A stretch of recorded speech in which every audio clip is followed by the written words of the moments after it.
Assalamualaikum warahmatullahi wabarakatuh. Nama saya Juli Irwanto, NPM 19753029. Di sini saya akan mempresentasikan hasil kerja saya mengenai ujian akhir praktikum mata kuliah Sistem Basis Data bagian 2, yaitu Physical Design.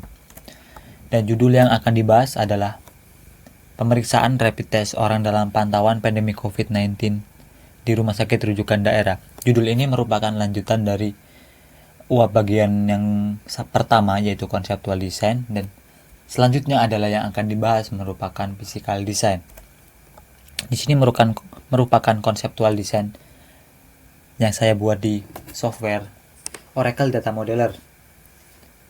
Terdapat entitas laboratorium, satgas, pasien, zona merah, gejala, rujuk rumah sakit, isolasi mandiri, dan juga entitas hasil.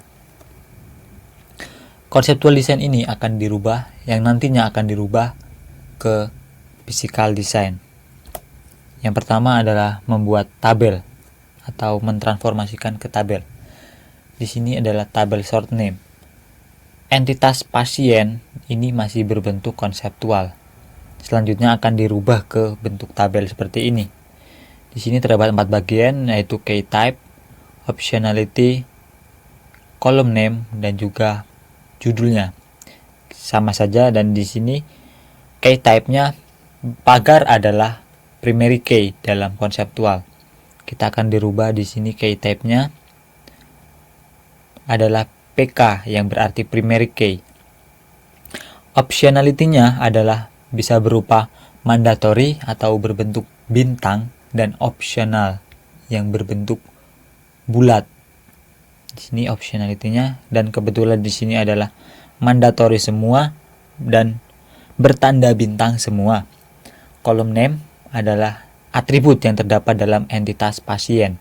Yang pertama nick, nama, TTL, dan jenis kelamin. Di sini juga sama, nick, nama, TTL, dan jenis kelamin. Contoh selanjutnya, sama seperti yang tadi, di sini yang membedakan adalah atribut atau isi dari entitas satgas terdapat unique key di sini.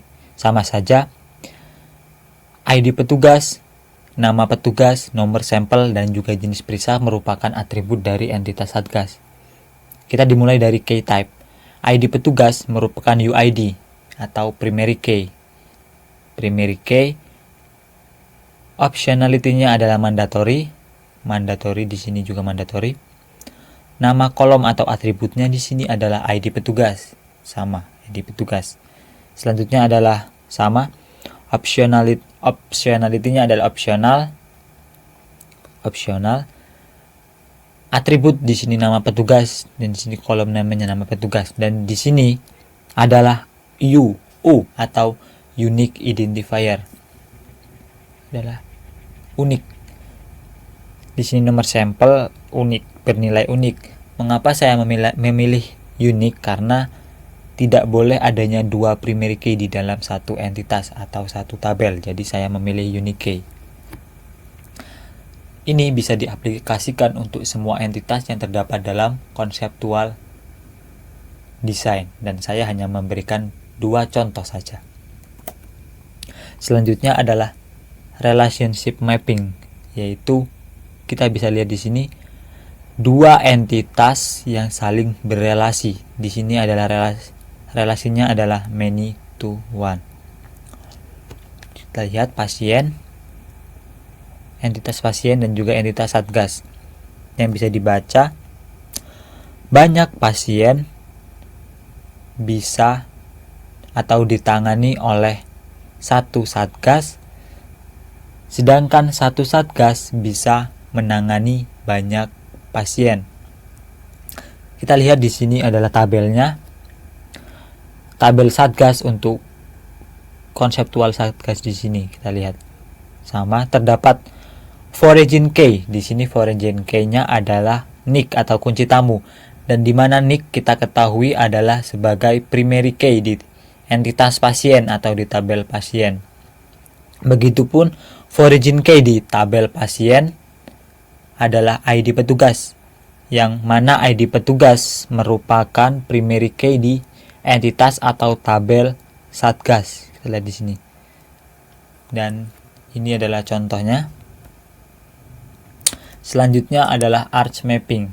Arch mapping kita terdapat 3 entitas atau 3 tabel. Yang pertama tabel reaktif, tabel rujuk rumah sakit, dan tabel isolasi mandiri. Maksudnya adalah di sini jika orang itu reaktif atau jika seseorang reaktif, pilihannya terdapat 2, yaitu bisa dirujuk rumah sakit atau juga bisa di isolasi mandiri di rumah.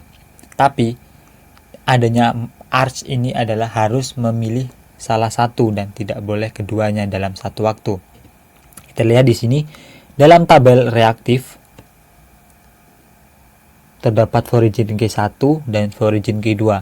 Foraging K1 bernilai mandatory dan bernama ID rumah sakit, yang dimana ID rumah sakit merupakan primary key dari dari rujuk rumah sakit. Selanjutnya adalah foraging key kedua bernilai mandatory bernama kode kelurahan, yang dimana kode kelurahan merupakan primary key di entitas atau tabel isolasi mandiri.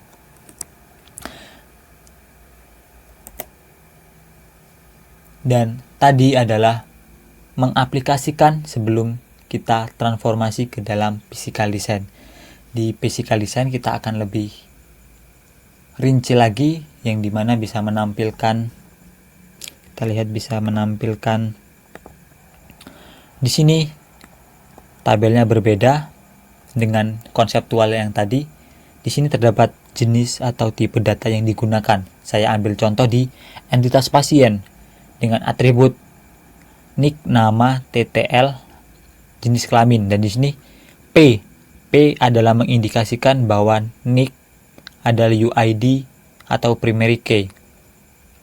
Dan di sini adalah F adalah foraging key atau kunci tamu, atau pertanda bahwa atribut di dalam tanda F ini merupakan kunci tamu di tabel pasien. Kita lihat di sini NIK menggunakan tipe data integer, nama menggunakan tipe data varchar, TTL menggunakan tipe data varchar, jenis kelamin menggunakan tipe data varchar. Jadi kita lihat berbeda, 25 karakter, 35 karakter, dan juga 2 karakter. Maksudnya adalah nama menggunakan tipe data varchar maksimalnya adalah 25 karakter. Selanjutnya TTL adalah maksimal menggunakan tipe data varchar berjumlah 35 karakter. Dan jenis kelamin menggunakan 2 karakter. Mengapa? Saya akan hanya memakai singkatan L atau P yang bisa diartikan laki-laki atau perempuan. Selanjutnya yang ada di sini merupakan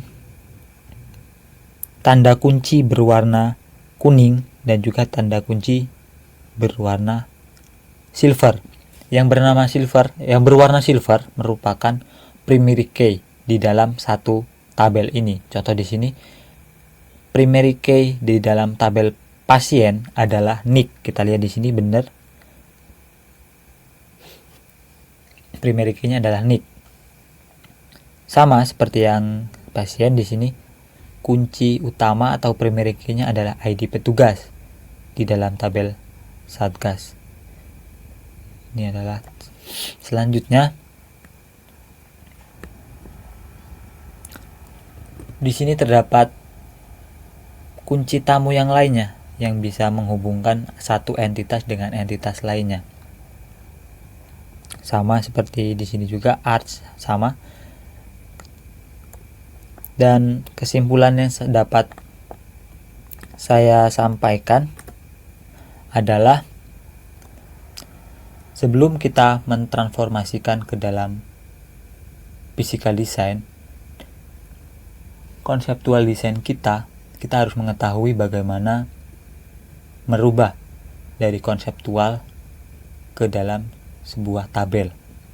Seperti yang awal tadi, tabel short name kita harus bisa mengetahui optionality-nya apa, tipe key-nya yang mana, dan juga column name-nya yang mana. Karena di physical design ini kita akan lebih merinci tipe datanya yang akan digunakan atau yang dibutuhkan adalah apa yang tepat. Di contohnya kita waktu atau tanggal, kita bisa menggunakan tipe data date atau waktu. Jadi kita sebelum merubah konseptual menjadi physical design, kita harus memahami cara atau langkah untuk memasukkan dari konseptual design ke dalam tabel-tabel. Demikianlah yang dapat saya sampaikan. Saya akhiri, wabillahi taufiq wal hidayah. Wassalamualaikum warahmatullahi wabarakatuh.